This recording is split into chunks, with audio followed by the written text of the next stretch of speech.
स्वागत है। आज हम कक्षा 8 की सामाजिक विषय के हमारा इतिहास और नागरिक जीवन की पुस्तक के बारे में पढ़ेंगे। तो इसमें हम समय न गंवाते हुए इसे स्टार्ट करते हैं।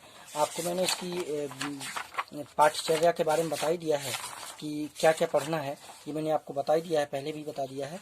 तो आज हम इसको समय न गंवाते हुए सबसे पहले देखते हैं कि यूरोपीय शक्तियों का भारत में आगमन, यानी यूरोपीय शक्तियां भारत में किस प्रकार आई, कब आई, कैसे आई। तो सबसे पहले आने के लिए आपको पता होना चाहिए, जो कोई कहीं जाता है तो उसके लिए ज़रूरत क्या है, रास्ते की ज़रूरत होती है। तो हमारे यहाँ सारी जो भी लोग आए हैं वो व्यापार करने के लिए आए हैं। तो व्यापारिक मार्ग की खोज, यानी जब रास्ता होगा आने के लिए तभी तो कोई आएगा। तो सबसे पहले हम देखते हैं व्यापारिक मार्ग। देखा जाए भारत से विदेशों का प्राचीन काल से ही जो है संपर्क रहा है। 16वीं शताब्दी से भारत से व्यापार करने के लिए यूरोपीय शक्तियां भारत में आना प्रारंभ करती हैं, जिसमें पुर्तगाली, डच, फ्रांसीसी और ब्रिटिश प्रमुख हैं। यानी कौन कौन से? पुर्तगाली, डच, फ्रांसीसी और ब्रिटिश कंपनियां जो हमारे यहाँ, यानी जो व्यापारी थे, वो आते रहे हैं। भारत और यूरोप के मध्य व्यापार जल थल के द्वारा होता था। किसके द्वारा होता था? व्यापार जो था यूरोप के मध्य व्यापार जल थल दोनों के द्वारा होता था, यानी सड़क मार्ग से भी होता था और जल मार्ग से भी होता था। इन मार्गों की संख्या 3 थी। कितनी संख्या थी? 3 थी। पहला मार्ग जो था फारस की खाड़ी से होता, समुद्री मार्ग था। इसी मार्ग से इराक, तुर्की, वेनिस और जिनेवा से व्यापार होता था। दूसरा मार्ग जो था वो लाल सागर से अलेक्जेंड्रिया का था, जहां से समुद्र मार्ग द्वारा वेनिस और जिनेवा को जाया जाता था। तीसरा मार्ग जो था मध्य एशिया से मिस्र और यूरोप के लिए जाता था। कहाँ के लिए जाता था? तीसरा मार्ग मध्य एशिया से मिस्र और फिर यूरोप के लिए जाता था। तो अब ये जो मार्ग बताए गए हैं, इसमें इस मानचित्र में आपको पता होना चाहिए, ये मार्ग दिए गए हैं। ये आयात सोना चांदी का आयात होता था यहाँ से। ये सोना चांदी लकड़ी और हाथी दांत के लिए था। ये निर्यात जो था लौंग, दालचीनी और मसाले के लिए होता था। अब इस तरीके से देखते हैं, ये जो था रेशम, मलमल, ये जो है नील, चावल, इसके लिए होता था। ये भारत है। ये क्या है? ये भारत है। ये देखो, ये मार्ग जो बताया गया है ये समुद्री मार्ग था। ये समुद्री मार्ग घूमते घूमते इधर आया जाता था ना, जिनेवा है ना, और इधर से भी ये जाया जाता था। ये होते हुए ऐसे ऐसे होकर के भी ये ऐसे जाया जाता था। तो ये मार्ग थे, 3 मार्ग थे, ठीक है ना। तो हम देखते हैं कि इस प्रकार से यूरोप के सभी क्षेत्रों में भारत की वस्तुओं का वितरण वेनिस और जिनेवा प्रमुख व्यापारिक केंद्र हुआ करते थे। कौन कौन से? वेनिस और जिनेवा। इटली ने भारत की प्रमुख वस्तुओं के व्यापार पर अपना एकाधिकार कर लिया था। किसने कर लिया था? इटली ने कर लिया था। और उसे जमाए रखने के लिए यूरोपीय शक्तियों में भी हिस्सेदारी को रोक दिया था। यूरोपीय शक्तियां जो अपना व्यापार करती थी उन पर भी रोक इसने लगा दी थी। 15वीं शताब्दी यानी 1453 में कुस्तुनतुनिया पर तुर्कों ने अपना अधिकार कर लिया। कहाँ पे अधिकार कर लिया? कुस्तुनतुनिया पर। कहाँ पे? कुस्तुनतुनिया पर अपना अधिकार कर लिया। अब तुर्कों ने यूरोप और भारत के मध्य पुराने सभी संचार माध्यमों को बंद कर दिया।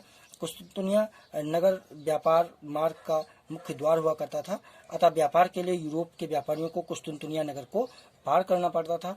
तब जब वहाँ पर तुर्कों का अधिकार हो गया तो कुस्तुनतुनिया होकर के तो जा नहीं सकते थे, तो इन्होंने नए मार्ग की खोज प्रारंभ कर दी। भारत के व्यापार के लिए यूरोपीय लोगों ने क्या किया? नए मार्ग की खोज प्रारंभ कर दी। तो सबसे पहला है समुद्री मार्ग की खोज। अब यूरोप वासियों ने व्यापार के लिए नए समुद्री मार्ग की खोज करना प्रारंभ किया। इन जगहों की खोज मात्र संभावनाओं के आधार पर, किसी को पता तो था नहीं कहाँ पे कौन सा देश है, कैसे जाना है, तो केवल संभावना के आधार पर जाते थे। तो और किसी व्यक्ति विशेष में इतना तो दम था नहीं, इतना पैसा था नहीं कि वो इतनी पैसा लगा करके और पहुंचे किसी देश की खोज के लिए। तो इन लोगों ने क्या किया? राजाओं से धन, धर्म और ध्वजा के सपने दिखा करके राजाओं को, और ये चलने लगे, यानी मार्ग के लिए चल दिए। तो इसके लिए धन क्या है? राज्य की आमदनी के लिए खजाना इकट्ठा करना, कीमती सोना चांदी धातुएं जो होती है ना, इनको इकट्ठा करके फायदे की व्यापार कर एकत्रित करना था। ऐसी संभावना बताई। धर्म होता है ईसाई धर्म का दूर दूर तक प्रचार प्रसार करना। यूरोप के लोग जो थे ईसाई धर्म को मानने वाले थे, इसको दूर दूर तक प्रचार प्रसार करने की बात कही गई। ध्वज यानी यूरोप के राष्ट्रों का झंडा था वो दूर दूर तक उपनिवेश के लिए फहराया जाए और साम्राज्य का विस्तार किया जाए। इसके लिए इन लोगों ने क्या किया, कहा कि यूरोप के राजाओं ने इन नाविकों को समुद्री यात्राओं का खर्चा वहन करने के लिए दे दिया, नहीं पैसा दिया। जब पैसा देंगे तभी तो काम करेंगे। इन नाविकों ने कुतुबनुमा की सहायता से, कुतुबनुमा एक घड़ी नामक यंत्र था जो रास्ता बताता है, ये उत्तर है दक्षिण है, ऐसा होता था। कुतुबनुमा की सहायता से दिशाओं का ज्ञान होता है। इसकी खोज जो है में निकले स्पेन निवासी कोलंबस ने अमेरिका की खोज तथा पुर्तगाल निवासी वास्को डी गामा ने अपनी लंबी यात्रा के दौरान अफ्रीका के दक्षिणी छोर से होते हुए भारत के पश्चिमी समुद्र तट की जो है कालीकट पर पहुंच गए थे। आपको पता होना चाहिए कोलंबस भारत के लिए निकला था, लेकिन वो गलत रास्ते पर होकर के वो अमेरिका पहुंच गया था। उसके बाद वास्को डी गामा जो था, वास्को डी गामा वो लंबी यात्रा करते हुए अफ्रीका होते हुए वो भारत के पश्चिमी तट पर जो था कालीकट, वहां पर आ पहुंचा था। कब आया था? 1498 में, जबकि कोलंबस 1492 में अमेरिका की खोज की, जिसको नई दुनिया कहा जाता है। क्या कहा जाता है? नई दुनिया कहा जाता है, नई दुनिया कहा जाता है। अब पुर्तगालियों को हिंद महासागर होते हुए पूर्वी द्वीप समूह का नया जलमार्ग मिल गया था। अब यूरोप और भारत के मध्य व्यापार पुनः आरंभ हो गया। ये देखो जहाजों के माध्यम से व्यापार होता था ना, तो इस तरीके से ये लोग, ये देखो ईसाई धर्म का ध्वज है ना, इस तरीके से ये देखो धन दौलत दिखाया गया है। इन सबके सपने दिखाए गए राजाओं को और उनसे धन लिया गया और इन नाविकों ने खोज के लिए बढ़े। यूरोपीय व्यापार, अब यूरोपीय व्यापार क्या है? पुर्तगालियों ने हिंद महासागर के मध्य से होने वाले व्यापार पर अपना अधिकार कर लिया। वे सोना चांदी लाते थे और हमारे देश से सूती वस्त्र, रेशम वस्त्र, विभिन्न मसाले ले जाते थे, जिससे बहुत ज्यादा मुनाफा कमाते थे। पुर्तगाल की मजबूत नौसेना के कारण हिंद महासागर से कई दूसरे देश पुर्तगाल की इजाजत के बिना अपना जहाज नहीं ले जा सकते थे, यानी बिना पुर्तगाल की सहायता से वो अपना जहाज नहीं ले जा सकते थे। वास्को डी गामा के भारत पहुंचने के बाद एक एक करके हॉलैंड, फ्रांस, इंग्लैंड के व्यापारी भी भारत आने लगे। ये सब लोग आने लगे। भारत में यूरोपीय व्यापारियों की होड़ लग गई। अब भारत में बहुत सारे यूरोपीय कंपनियां आने लगी, व्यापारी आने लगे। व्यापार के लिए धन, लंबी यात्रा करने वाले जहाज, नाविक, तीन साधनों का जो था बहुत ही महत्व था। धन, लंबी यात्रा करने वाले लोग और जहाज, यानी जो लंबी यात्रा करने वाले जहाज, नाविक और धन, तीन चीजों की आवश्यकता होती थी। इन साधनों को प्राप्त करने के कुछ जो थे अमीर यूरोपीय व्यापारियों ने 17वीं शताब्दी की शुरुआत में जो कि 1600 से 1670 के बीच व्यापारिक कंपनियां बनाई, यानी इन्होंने जहाज देना, ये सब नाविक देना, ये सब प्रारंभ कर दिया। व्यापारिक कंपनियों का अर्थ है व्यापार में कई लोगों की हिस्सेदारी, यानी कई लोगों का शेयर होता था। सभी हिस्सेदार व्यापार में अपनी अपनी पूंजी लगाते थे और लगाई गई पूंजी के अनुपात में व्यापार में प्राप्त मुनाफे को आपस में बांट लिया करते थे। हॉलैंड में Dutch east India company, England में ब्रिटिश ईस्ट इंडिया कंपनी बनी, फ्रांस में फ्रेंच ईस्ट इंडिया कंपनी बनी। अब ध्यान रखना है, हॉलैंड में डच ईस्ट इंडिया कंपनी बनी, इंग्लैंड में ब्रिटिश ईस्ट इंडिया कंपनी बनी और फ्रांस में फ्रेंच ईस्ट इंडिया कंपनी बनी। आज भी निजी कंपनियां इसी प्रकार पूंजी इकट्ठा करती हैं, क्योंकि एक के पास इतना पैसा तो होता नहीं, इसी प्रकार से पूंजी इकट्ठा करती हैं। तो यूरोप की कंपनियां जो हैं, इनका आगमन तो पुर्तगाली जो है, पुर्तगाली 1498 में, पुर्तगाल के नाविक आपको पता ही 1498 में वास्को डी गामा भारत पहुंचा, और अंग्रेज 1600 में, और डच 1602 में, और फ्रांसीसी 1664 में। इन कंपनियों का आगमन हुआ। भारत में सबसे पहले पुर्तगाली व्यापार करने आए। उन्होंने पश्चिमी समुद्र तट पर गोवा, दमन द्वीप में अपने व्यापारिक केंद्र स्थापित किए। विदेशी कंपनियों ने इन व्यापारिक केंद्रों पर को कोठी कहा जाता था, यानी जो दमन द्वीप में जो विदेशी कंपनियां आकर के अपनी केंद्र स्थापित किए, इनको क्या कहा जाता था? कोठी कहा जाता था, जैसे फैक्ट्री कहा जाता था। जैसे कि ये फैक्ट्री बनी हुई है, ठीक है ना, उस समय की। पोर्ट विलियम केंद्र है, व्यापारिक केंद्र फोर्ट विलियम कोलकाता का। उसके बाद फैक्ट्री के बारे में ये बताया गया है। फैक्ट्री कोठी फैक्ट्री का शब्द प्रयोग व्यापारिक केंद्रों में के लिए होता था, यानी कार्यालय के लिए होता था। फैक्टर शब्द का अर्थ होता है एजेंट।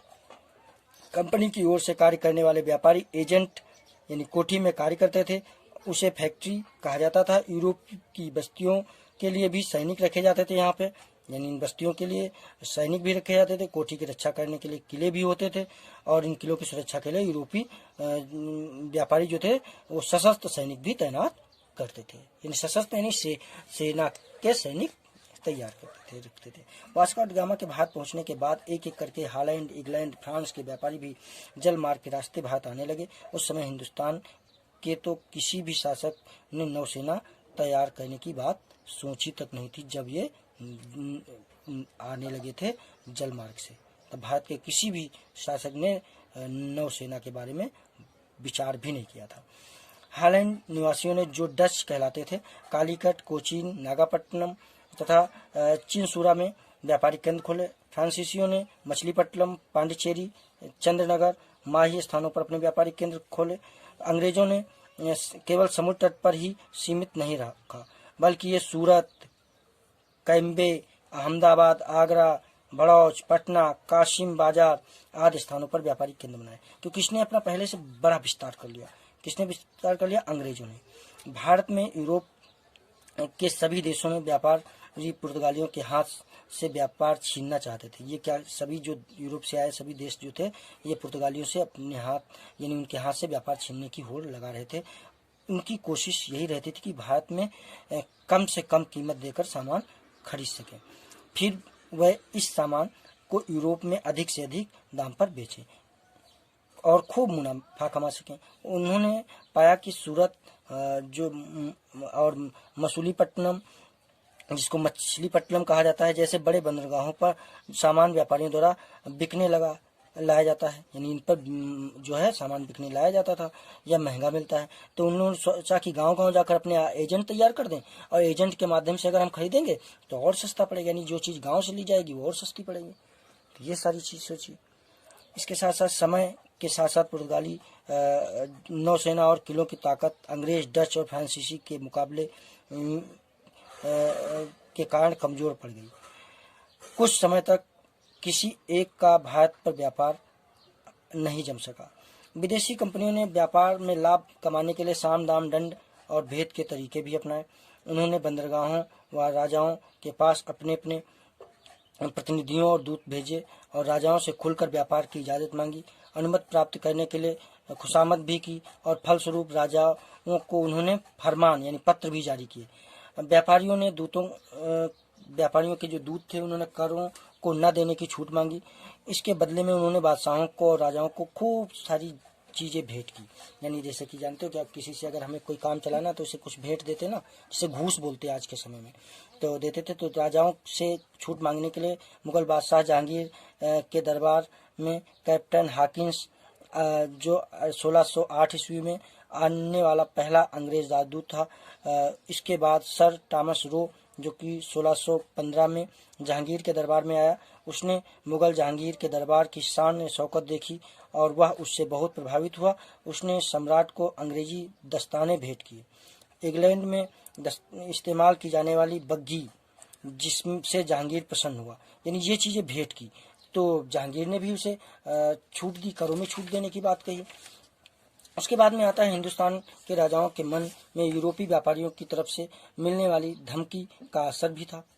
पुर्तगाली नौसेना जो थी, पुर्तगाली नौसेना का मुकाबला दूसरे यूरोपीय देश जो थे उनकी सशक्त नौसेनाएं ही कर सकती थी, और हिंदुस्तान के जहाज़ों को पुर्तगालियों के खतरे से सुरक्षा की जरूरत थी। अंग्रेज, फ्रांसीसी, डच कहते थे कि व्यापार की छूट दोगे तो हम हिंदुस्तानी जहाज़ों की सुरक्षा की गारंटी देंगे, यानी वो कहते थे कि हम गारंटी दे देंगे आपको अगर हमें मौका मिलेगा, अगर हमें छूट दोगे, नहीं तो मौका मिलने पर उन्हें लूट लिया जाएगा और डुबो दिया जाएगा। यानी अगर हमारे व्यापार अगर हमें छूट नहीं दोगे तो हम आपके जहाज़ों को लूट देंगे, धमकी भी देते थे। तो इसलिए ये सारी चीज़ें निकल के आती थी। इन नीतियों और स्थितियों का फायदा उठाकर यूरोप के व्यापारियों ने हिंदुस्तान में व्यापार से खूब धन कमाया। उन्होंने कर न देकर छूट मिली, जमीन खरीदी, उन्होंने अपने गोदाम, घर, बंदरगाह और अपने अपने किले भी यहाँ पर बना लिए। अब इसके कुछ प्रश्न हैं, तो ये पार्ट मेरी समझ में आता है कि आप लोगों को कुछ समझ में आ गया होगा। मैं इसकी PDF फाइल भी भेज दूंगा जिसको पढ़ लेंगे। और इसके प्रश्न क्या है, पहला है अमेरिका की खोज किसने की। तो सबसे पहला है अमेरिका की खोज किसने की, तो आपको पता होना चाहिए। वास्को डी गामा ने किसकी खोज की, भारत की खोज की। तो कोलंबस ने किसकी खोज की, अमेरिका की। अमेरिका की खोज किसने की, कोलंबस ने की। अगला प्रश्न है भारत में सर्वप्रथम कौन सा यूरोपीय व्यापारी आया। फ्रांसीसी आया, अंग्रेज आया, डच आया, कौन सा है, पुर्तगाली नाविक आया था ना, कौन सा है, पुर्तगाली आया। लघु उत्तरीय प्रश्न, किस यंत्र के आविष्कार से लंबी यात्राएं आसान हुई। किस यंत्र के आविष्कार से, मैंने आपको बताया था कुतुबनुमा के आविष्कार से। किसके आविष्कार से, कुतुबनुमा के आविष्कार से। वास्को डी गामा किस देश का निवासी था, कहाँ का था, पुर्तगाल का। मुगल बादशाह जहांगीर के दरबार में आने वाला प्रथम अंग्रेज राजदूत कौन था, मैंने बताया था। प्रथम अंग्रेज राजदूत जो था वो कैप्टन हॉकिंस। कौन था, कैप्टन हॉकिंस। कब आया था, 1608 में आया था। ठीक है, तो 1608 में ये आया था। उसके बाद में अगला है वास्को डी गामा के बाद ये हो गया। फिर है लघु उत्तरीय प्रश्न, भारत और यूरोप के मध्य जो है होने वाले व्यापारिक मार्गों के बारे में लिखिए। तो भारत और यूरोप के मध्य व्यापारिक मार्ग मैंने आपको सबसे पहले ही बता दिया है। वो लिखना व्यापारिक कंपनियों से आप क्या समझते हैं, वो भी मैंने बता दिया है कि सहयोग के चलते एक नहीं कई लोग मिलकर के अपना व्यापारिक कंपनी बनाते, जैसे जहाज और नाविक, इन सबको इकट्ठा करके एक बनाए जाते थे। दीर्घ उत्तरीय प्रश्न में बताया गया है पुराने यूरोपीय व्यापारिक मार्ग कौन से थे, नए व्यापारिक मार्गों की क्यों खोज शुरू हुई, क्योंकि कुस्तुनतुनिया पर तुर्कों का जो है शासन था। उन्होंने कुस्तुनतुनिया से होकर के निकलने की छूट नहीं दी थी। इसके चलते भारत का व्यापार ठप हो गया था यूरोपीय देशों का, तो उन लोगों ने जलमार्ग से दूसरी खोज शुरू की थी। ठीक है, तो ये सारी चीजें आपको पढ़ लेनी है। अब अगला हम अगले दिन और